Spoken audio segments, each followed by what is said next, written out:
Hello everyone. So we are back with the second part of our lesson Lifelines of National Economy. तो अगर मैं recall करूँ कल वाले वीडियो लेक्चर में हमने क्या पढ़ा था कि हमारी नेशनल इकोनॉमी के लिए जो मोड ऑफ लाइफलाइंस हैं वो कौन से थे, ट्रांसपोर्ट एंड कम्युनिकेशन। तो हम लोग क्या पढ़ रहे थे पिछले वीडियो में, the various forms of transportation, land, water and Airways, हमने इसको ग्रुप किया था। फिर लैंड में भी हमने देखा था कि फर्दर क्लासिफिकेशन था into roadways, railways and pipelines. तो ऑलरेडी हम लोग रोडवेज, उसकी क्या सिग्निफिकेंस है, उसमें वो क्या ड्रॉबैक्स वो सफ़र कर रहा है, वो सारी चीज़ हम लोग पढ़ चुके हैं पहले से, है ना। तो आज हम लोग क्या पढ़ने वाले हैं, remaining to, that is the railways and the pipelines in the form of mode of transport and land. Okay, so let's continue to this class. So coming when we are talking about railways, अगर मैं बात करूँ बेटा most of the preferential, अगर मैं बोलूँ कि सबसे अगर हमें लॉन्ग जर्नी पे जाना है, स्पेशली अगर मैं बेसिकली मेरी बात करूँ तो मैं एयरवेज और लाइक वाटरवेज तो चलो हटाओ, ठीक है, it is not possible to travel everywhere. जहाँ मैक्सिमम अगर एयरवेज भी है, फिर भी अगर मैं लॉन्ग ड्यूरेशन के अंदर मैं बात करूँ कि अगर आपको लॉन्ग जर्नी पे जाना है तो सबसे ज़्यादा प्रेफरेंशियल जो होता है मोड ऑफ ट्रांसपोर्ट वो कौन सा होता है, रेलवेज। सबसे पहली चीज़ अगर हम इसके बेनिफिट की बात करें तो ये थोड़ा चीपर भी होता है as compared to other modes of transport, है ना। तो अब रेलवेज की इंपॉर्टेंस पढ़ते हैं हम लोग, रेलवेज कौन कौन से हैं, क्या क्या इंपॉर्टेंस शो करता है हमें। तो principal mode of transport for freight and passengers in India. तो अगर प्रिंसिपल मोड ऑफ ट्रांसपोर्ट, तो ये समझ में आ रहा है कि मतलब प्रिंसिपल मतलब क्या होता है कि one of the most important mode of transport है रोडवेज है। उसके बाद में अगर हम बात करें तो कौन सा ज़्यादा इंपॉर्टेंट आ रहा है, उसके बाद में railways.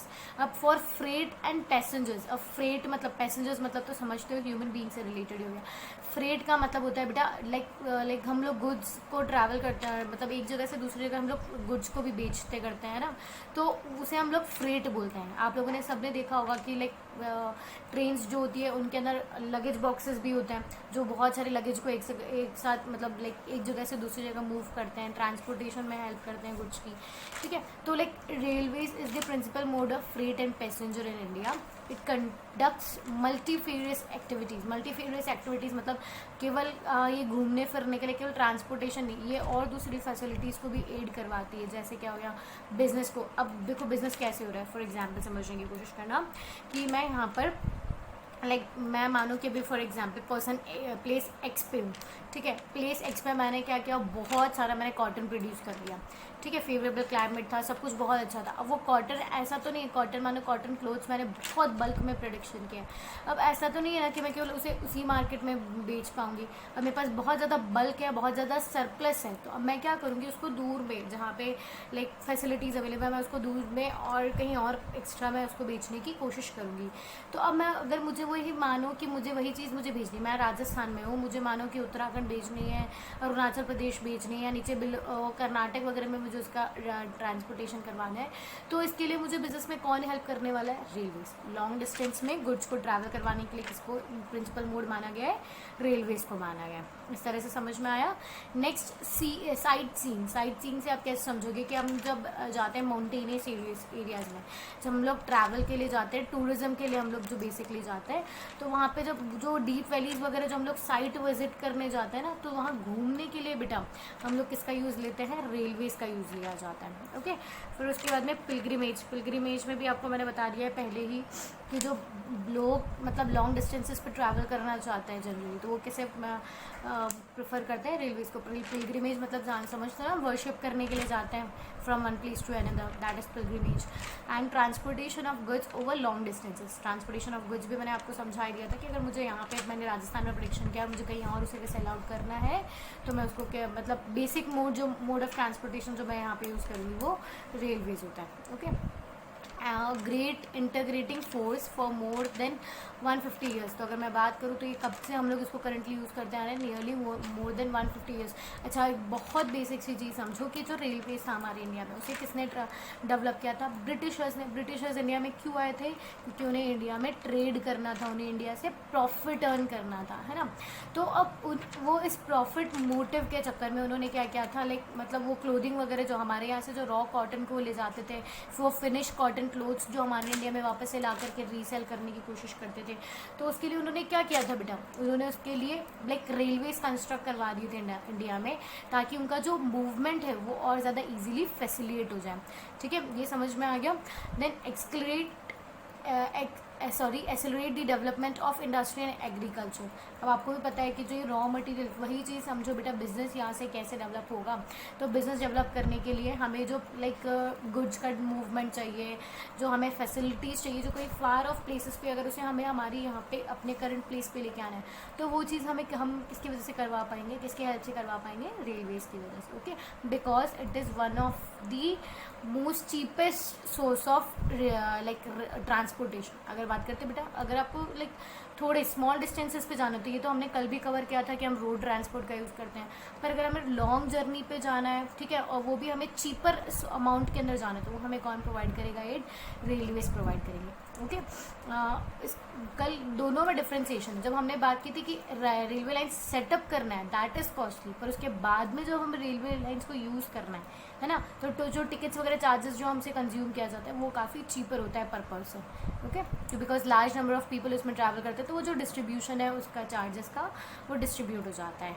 So it is the largest public sector undertaking. तो आपको ये चीज़ पता भी होनी चाहिए कि it is one of the most, या मतलब मैं बोलूँ कि जो मेजर हम लोग जितनी भी इंडस्ट्रीज़ की बात करते हैं, तो केवल रेलवेज ऐसी इंडस्ट्री है जो केवल और केवल पब्लिक सेक्टर में आती है। No private entity in order to make the railways. Okay, railway line setup करने के लिए, मतलब किसी भी, और अगर मैं दूसरे की बात करूँ, आप किसी का भी एग्जाम्पल ले लो, तो वो इंडस्ट्रीज होती है बेटा, वो दोनों पब्लिक भी होती है और प्राइवेट भी। अगर स्कूल्स की बात करो तो पब्लिक स्कूल्स भी होती है, गवर्नमेंट स्कूल्स भी होती है और प्राइवेट स्कूल्स भी होती है। तो सभी इंडस्ट्रीज जो होती है वो डिस्ट्रीब्यूटेड होती है, उनमें से कुछ सेक्शन पब्लिक में जाता है, कुछ सेक्शन जो है वो प्राइवेट में जाता है। पर रेलवेज, तो रेलवे अथॉरिटी जो है वो केवल और केवल सेंट्रल गवर्नमेंट के पास आती है, not even the state government. Okay, तो अगर हम बात करते हैं फर्स्ट ट्रेन जो चली थी बेटा इंडिया में, अब ये इंपॉर्टेंट क्वेश्चंस है तुम्हारे लिए, वन वर्ड के फॉर्म में जो हमें याद करने हैं। वो चली थी मुंबई टू थाने, और वो थी 34 किलोमीटर्स डिस्टेंस उसने कवर किया था, और वो फर्स्ट ट्रेन हमारी कब स्टार्ट हुई थी, 1853 में। ओके, इसीलिए बोला जाता है मोर देन 150 ईयर्स हम लोग इसको यूज़ करते जा रहे हैं। तो बेटा वैसे तो इंडियन रेलवेज जो है वो करंटली, अगर मैं एग्जैक्ट नंबर बताऊं, तो वो 17 जोन्स के अंदर डिवाइडेड है।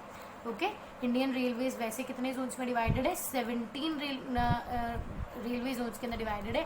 बट अगर हमसे क्वेश्चन पूछा जाता है तो हमारी एनसीईआरटीज आज भी क्या फॉलो करती है, 16 रेलवे जोन्स। ओके, इवन आपको अगर ये एनटीएससी में भी आ जाता है तो भी पैनिक करने की कोई ज़रूरत नहीं है, हम लोग 16 को एज अ फिगर ही मानेंगे जब तक हमसे ये ना पूछ लिया जाए कि व्हाट इज़ द करंट, ठीक है, विच इज़ द करंट। अगर हमसे ऐसे पूछ लिया कि रेलवे जोन्स कितने हैं, तो वो 17 होता है। It is just for your knowledge.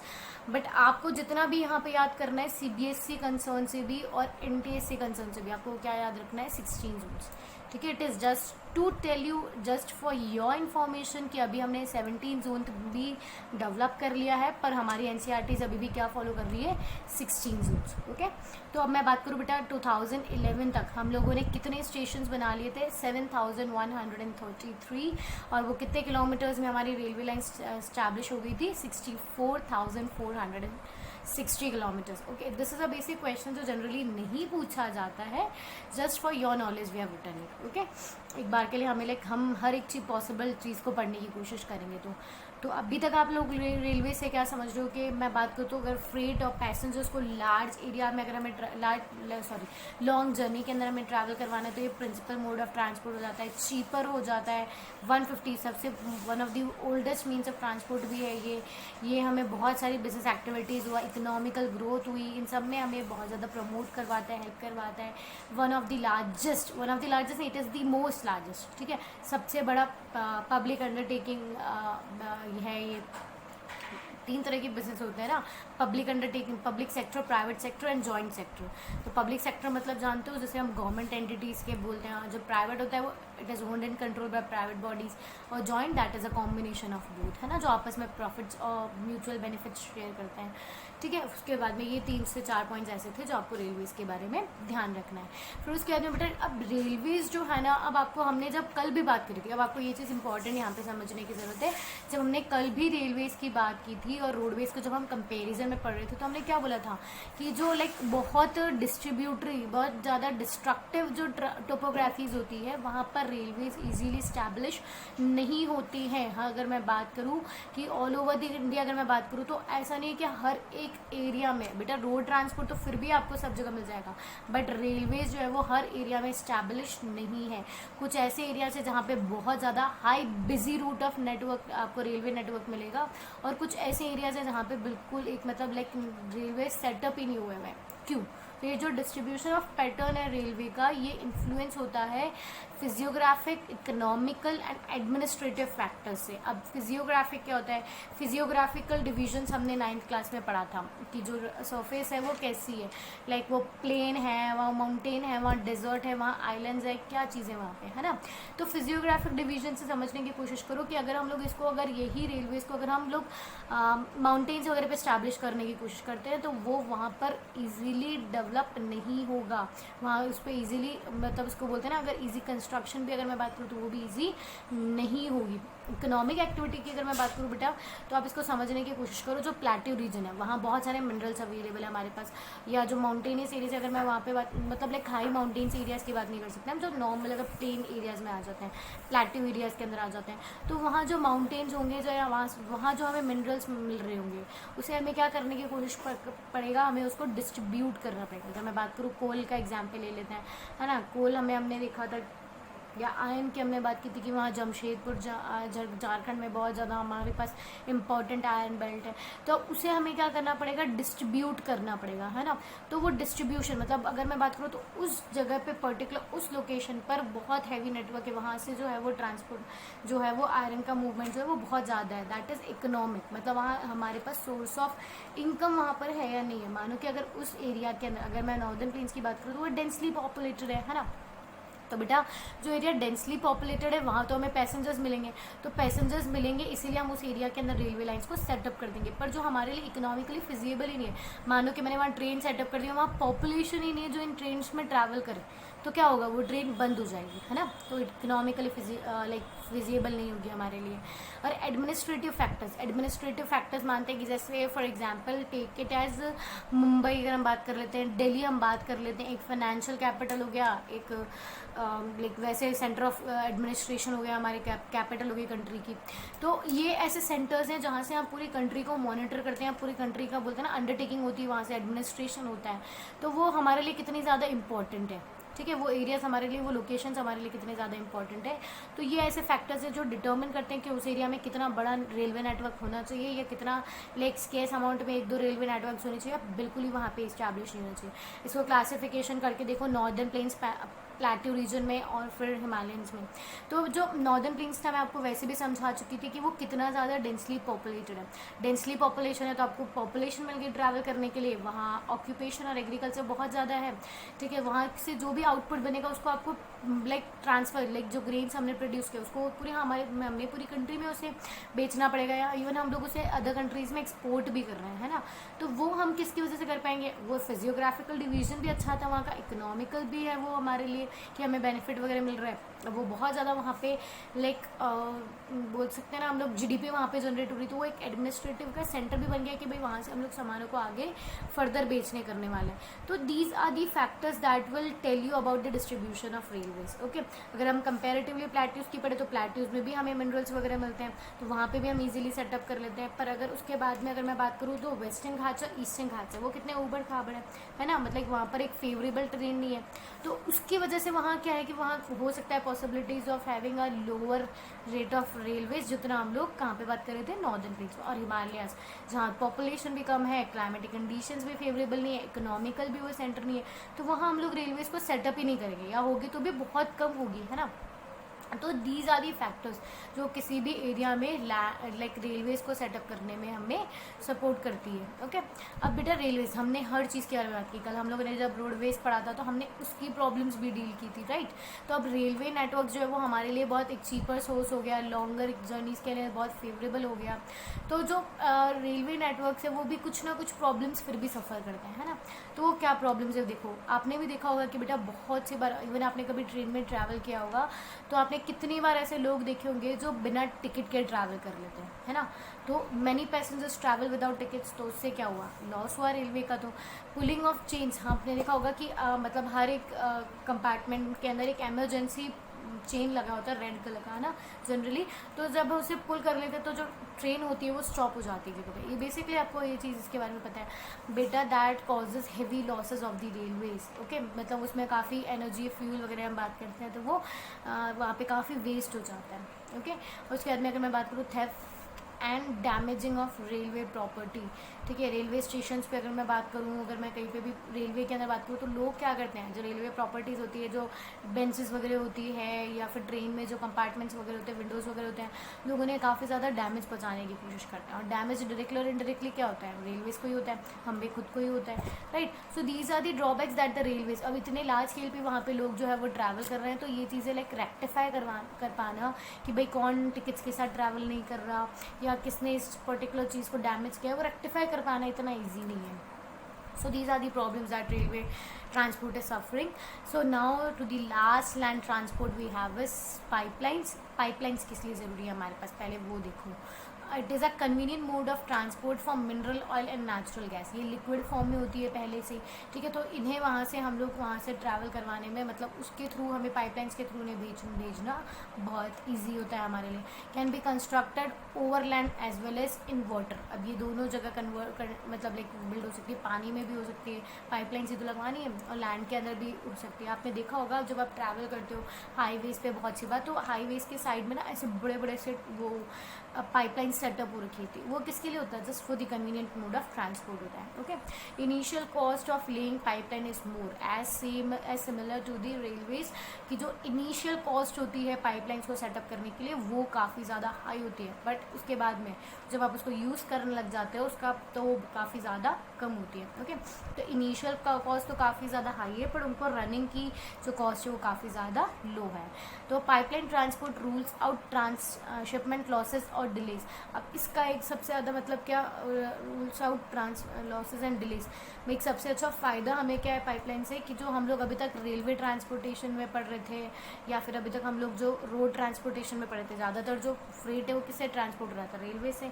तब यहाँ पे हम लोगों ने देखा था कि वहाँ पे बहुत सी बार चोरियाँ हो जाती है या फिर ट्रेन लेट हो जाती है, या कभी कभी एक्सीडेंट्स वगैरह की वजह से, मतलब हमें बहुत ज़्यादा मतलब कुछ बोलते हैं ना कि एक नेगेटिव साइड जो हमें रेलवेज़ का फेस करना पड़ता था, उसको ओवरकम कर पाता है पाइपलाइंस। यहाँ कोई भी बिजी रूट नहीं है, ठीक है, यहाँ पे कोई भी डिले नहीं होगा, या फिर जो मतलब ऐसा नहीं है कि भाई 10 डिब्बों में से एक डिब्बा जो था वो ख़राब हो गया, यहाँ ऐसी चीज़ें नहीं मिलती। ओके, मतलब transportation cost is also very low, पहले ही समझा चुकी हूँ कि जो सेटअप अमाउंट होता है वो तो काफ़ी ज़्यादा हाई होता है, पर उसको अगर हम कंटिन्यूसली यूज़ करते जाते हैं तो कॉस्ट जो है वो काफ़ी लो रहता है हमारे लिए। ओके, तब इम्पॉर्टेंट नेटवर्क्स ऑफ पाइपलाइंस अगर मैं बात करूँ तो फ्रॉम ऑयल फील्ड्स जो है वो असम टू कानपुर जाती है, वाया कहाँ कहाँ होकर के निकलती है, वो Guwahati, Barauni and Allahabad, from Gujarat to again to Punjab, Jalandhar वगैरह होकर के, ठीक है, ये आपको बेसिकली याद करनी है। गैस पाइपलाइन इंपॉर्टेंटली, ये मैंने वैसे क्वेश्चन देखा है जनरली ऑफ गैस पाइपलाइन कि वो हजीरा गुजरात से लेकर के वो कहाँ जाती है, यूपी जगदीशपुरा के अंदर,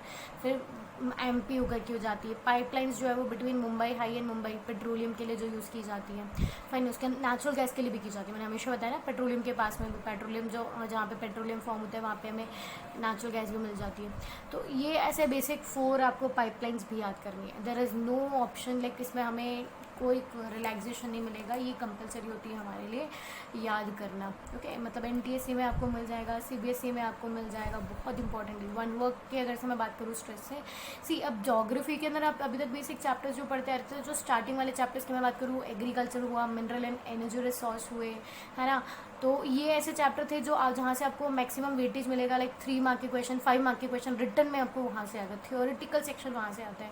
और जो वन वर्ड के क्वेश्चन जो जनरली पिक किए जाते हैं ना, वो मैन्युफैक्चरिंग इंडस्ट्री हुआ, ये इनसे हुआ, और लाइक जो हमने क्रॉप्स वगैरह की बात की थी, जहाँ जो one word short question, generally जो वन वर्ड क्वेश्चन है वो इस चैप्टर से भी बहुत आते हैं, लाइक 4 to 5 बहुत सी बार ऐसे होते हैं कि जो मतलब लाइक बिलीव मी कि जो एक पेपर है उसमें पूरे ज्योग्राफी का इसी चैप्टर से आप उसके 2 या 3 जितने भी इसका इस चैप्टर का वेटेज था, वो तीनों जो क्वेश्चन थे एमसीक्यू के ज्योग्राफी के वो इसी से है ना। तो इसीलिए जो लेसन है आपको एनटीएससी भी हाफ पे भी वन वर्ड के क्वेश्चन जो है वो यहाँ से ज़्यादा फोकस करके आपको पढ़ना है। Okay, so thank you for today.